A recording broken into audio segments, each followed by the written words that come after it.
আমার সাদা মনে একটা কালো প্রশ্ন যে জুলাই আন্দোলনে আমার এক বোন তম্বি মার খেয়েছিল, তার সম্মানে উনি যেই পদে দাঁড়িয়েছে ওই পদে কোনো প্রার্থী দেয়নি কিছু দল,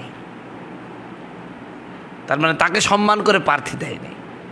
অথচ শিবিরের প্যানেলে একজন চোখ হারা জুলাইয়ে মানে ওই তম্বির চেয়ে বেশি আহত, তার একটা চোখই নাই, সেই ছেলেটা নাম জসিম, তিনি দাঁড়িয়েছেন, তার সম্মানে কেউ তো প্রার্থী প্রত্যাহার করলো না যে জসিম দাঁড়াইছে, তার একটা চোখ হারিয়ে গেছে, সে বিনা প্রতিদ্বন্দ্বিতায় পাশ করুক। কেন এই বৈষম্য? কেন তম্বির বেলায় আপনি তার সম্মানে ওখানে প্রার্থী দিলেন না জানে তিনি নিরঙ্কুশভাবে বিজয় লাভ করতে পারে, অথচ চোখ হারানো জসিম ভাই তার চোখটাই নাই, তম্বির চেয়ে আরও বেশি আহত, সেই ক্ষেত্রে আপনারা প্রার্থী দিলেন। ও জসিম মনে হয় শিবিরের প্যানেল থেকে দাঁড়িয়েছে, এই জন্যই না? আমরা বুঝি আপনারা যে কত উদার আমরা বুঝি। আপনারা চাইছিলেন যে কি আমরা উদার, দেখো তম্বি জুলাই মার খেয়েছে, এই জন্য তার সম্মানে আমরা প্রার্থী দিলাম না। যদি সত্যিকার অর্থেই তম্বিকে সম্মান করতে, তাহলে তম্বির চেয়ে তো বেশি সম্মান পাওয়ার উপযুক্ত চোখ হারানো জসিম, তিনি অপরাধ করলেন নাকি?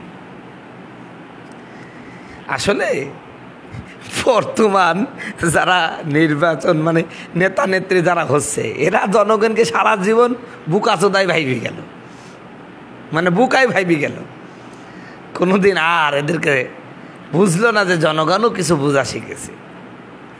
আমরা জনগণও যে বোঝা শিখেছি এখনও আমাদের নেতা নেত্রীরা বুঝে নাই, এখনও বুঝে নাই।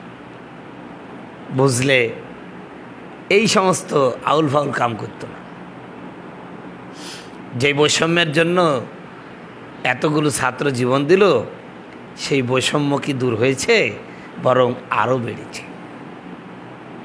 এদেশে যতদিন পর্যন্ত ইনসাফ কায়েম না হবে, কোরআনের সংবিধান কায়েম না হবে, ততদিন পর্যন্ত এই বৈষম্য থাকবেই।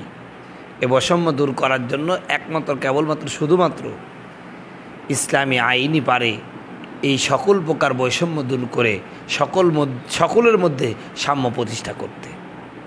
আমরা সেই অপেক্ষায় আছি। ইনশাআল্লাহ ইসলামের সুদিন আসবে, ইসলাম বাংলার জমিনে কায়েম হবেই ইনশাআল্লাহ।